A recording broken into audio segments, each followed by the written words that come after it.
Kita ke informasi seputar rekrutmen CPNS. Saudara, turunnya peminat dalam penerimaan CPNS tahun ini disebabkan banyak faktor. Salah satu faktor utama banyaknya lulusan akademi yang tidak sesuai formasi yang dibutuhkan. Pendidikan Kalimantan Barat, Aswandi menilai ada miskomunikasi dalam persoalan penerimaan CPNS tahun ini. Ditegaskan, setiap penerimaan CPNS harus melakukan analisa kebutuhan. Pemerintah harus mengukur target dalam rentang waktu tertentu, seperti per 5 tahun yang disesuaikan dengan angka pensiun ASN.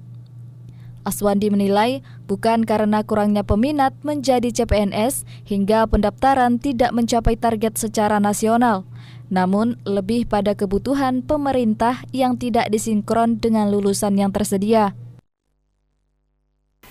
Yang namanya rekrutmen pegawai, apa itu di negeri atau di swasta, kan diawali oleh analisis kebutuhan. Ya kan? Analisis kebutuhan biasanya berdasarkan keperluan, beban pekerjaan, dan sebagainya. Nah, ini yang kita tanyakan, apakah memang benar bahwa sebelum menentukan formasi kepegawaian ini, kita melakukan analisis kebutuhan itu.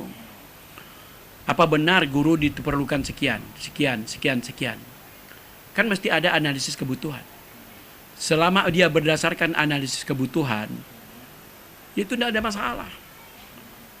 Tapi kan untuk menganalisis kebutuhan kan kita mesti paham apa persoalan kita sekarang. Di kepegawaian ini ada persoalan apa? Mungkin ya sekarang barangkali sudah banyak yang memasuki masa pensiun. Banyaklah masalah. Mesti itu diidentifikasi oleh panitia dulu, oleh pemerintah daerah ya. Jangan angkat seenak-enaknya saja kuota. Akhirnya kan kita mengangkat orang yang tidak sesuai dengan keahliannya dan tidak sesuai dengan kebutuhan.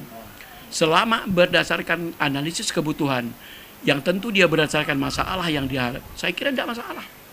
Kita tidak mempermasalahkan berapa orang pun yang diangkat, siapapun yang diangkat. Tapi itu adalah hasil dari analisis kebutuhan. Kuncinya mesti dianalisis kebutuhan. Nah, yang menganalisis kebutuhan itu siapa? Itu orang yang memang ahlinya.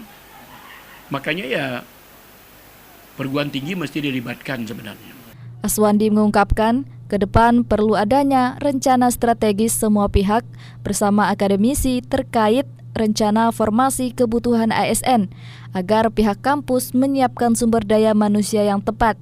Selain itu, lulusan juga diminta kreatif dalam menciptakan lapangan pekerjaan. Tim Liputan TVRI melaporkan.